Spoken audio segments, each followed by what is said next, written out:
Donc maintenant, nous allons corriger ce schéma en nous inspirant évidemment du schéma du livre. Donc on va commencer par le Conseil européen qui est situé au sommet du schéma de notre livre et on nous dit que ce Conseil est constitué des chefs d'État et de gouvernement de toute l'Union.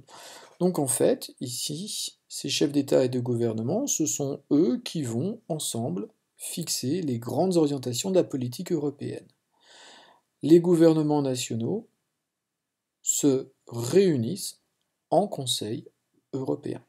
Alors par exemple, le Conseil européen, s'il venait à se réunir, eh bien il réunirait le président de la République française pour la France, Monsieur Emmanuel Macron, ou Édouard Philippe, le Premier ministre, des gens qui ont le pouvoir exécutif qui rencontreraient leurs collègues des 27 autres États de l'Union européenne. Ensuite, ensemble, ils négocient et fixent des grands objectifs. Donc les décisions de l'Union européenne ne sont pas des décisions qui viennent tout d'un coup d'une administration obscure et lointaine qui serait très très éloignée de la réalité des États, ce sont les chefs d'État de l'Union européenne qui fixent les objectifs de l'Union européenne. Alors ils vont les fixer à une commission européenne, et cette commission européenne, elle va jouer un rôle important. Elle va être composée de commissaires. Alors, il y en a maintenant 27, ils sont nommés par les chefs d'État du Conseil européen, et ils vont former une sorte de gouvernement de l'Union européenne chargé d'appliquer les lois de l'Union européenne dans les États. D'où cette flèche qui va de la Commission européenne vers les États. Alors, une chose qui est notée ici, qui est fidèle à l'idée de la construction européenne, ces commissaires ne représentent pas des États membres, eux ils représentent l'Union dans sa globalité, et c'est l'intérêt de l'Union qui doit primer l'intérêt général de l'Union européenne sur les intérêts nationaux. Alors cette Commission européenne, c'est un gouvernement, donc il y a un chef de gouvernement, ce chef de gouvernement c'est une dame, une Allemande, Madame Ursula von der Leyen, depuis 2019. Elle-même et les commissaires européens ne font pas ce qu'ils veulent, ils sont soumis à un contrôle, on pourrait dire un contrôle des citoyens à travers le Parlement européen. Alors le Parlement européen, c'est un parlement de 751 députés, élus pour 5 ans, au suffrage universel par les citoyens des États membres. Donc ici, entre le peuple des États et les députés, il faut marquer une élection, et ce Parlement exerce un contrôle sur l'action de la Commission européenne. Par exemple, le Parlement peut dire qu'un commissaire ne lui va pas et refuser sa nomination. C'est arrivé plusieurs fois en 2019, au moment où la nouvelle Commission européenne a été mise en place.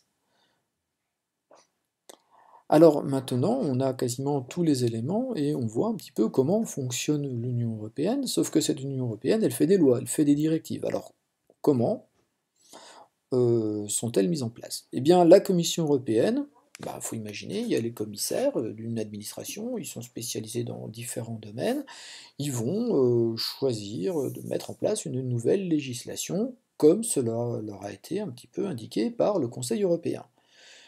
Eh bien, ils vont mettre en place le texte, par contre, ils n'ont pas le pouvoir de l'adopter. Ils vont proposer la loi aux deux autres institutions, le Parlement européen et le Conseil de l'Union européenne. Alors ce Conseil de l'Union européenne, qu'est-ce que c'est? C'est encore une représentation des gouvernements, sauf que là, ce n'est pas les chefs de gouvernement ou les chefs d'État, ce sont les ministres concernés par la loi. Imaginons que ce soit une réglementation des universités, au niveau européen, eh bien, il y aura les ministres de l'enseignement supérieur qui seront présents au Conseil de l'Union européenne et ils vont voter avec leurs collègues, avec leurs 26 collègues, ils seront 27, ils vont voter pour la loi de la Commission européenne. Le Parlement européen, les députés vont aussi voter, donc il va y avoir un double vote. Hop. Il y a une codécision des lois, on parle de directives, de règlements, au niveau européen. Et à partir du moment où c'est voté, eh bien, la Commission européenne se charge de faire appliquer cette loi dans les États. Donc voilà pour un fonctionnement qui paraît peut-être un petit peu compliqué, puis un petit peu vague, parce que c'est très théorique ce que je vous ai expliqué ici, mais il me semblait important que vous en ayez entendu parler, et que vous compreniez que ben, vous avez votre place là-dedans. Déjà, quand vous êtes un électeur, vous allez l'être dans quelques années, et que vous votez pour un président de la République, ou pour des élections qui vont déterminer une majorité qui formera un gouvernement, ben, ces gens-là vont être réunis en Conseil de l'Union européenne ou en Conseil européen.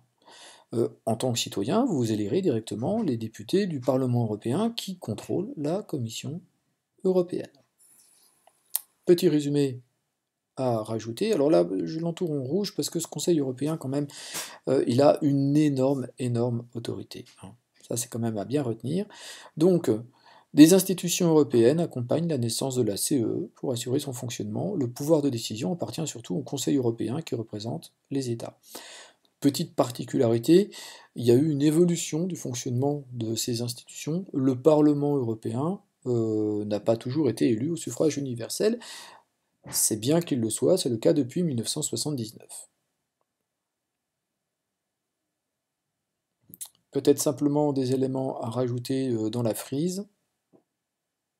Donc, on va mettre en 1992 le traité de Maastricht avec la naissance de l'Union européenne, et puis une autre date indicative, je ne vous demanderai pas de la retenir par cœur, mais elle n'est pas difficile à retenir, c'est la naissance de l'euro. Alors là, il faut sortir de la frise que je n'ai pas faite assez longue, et placer en 2002 l'euro. Deux étapes importantes, 1957, 1992.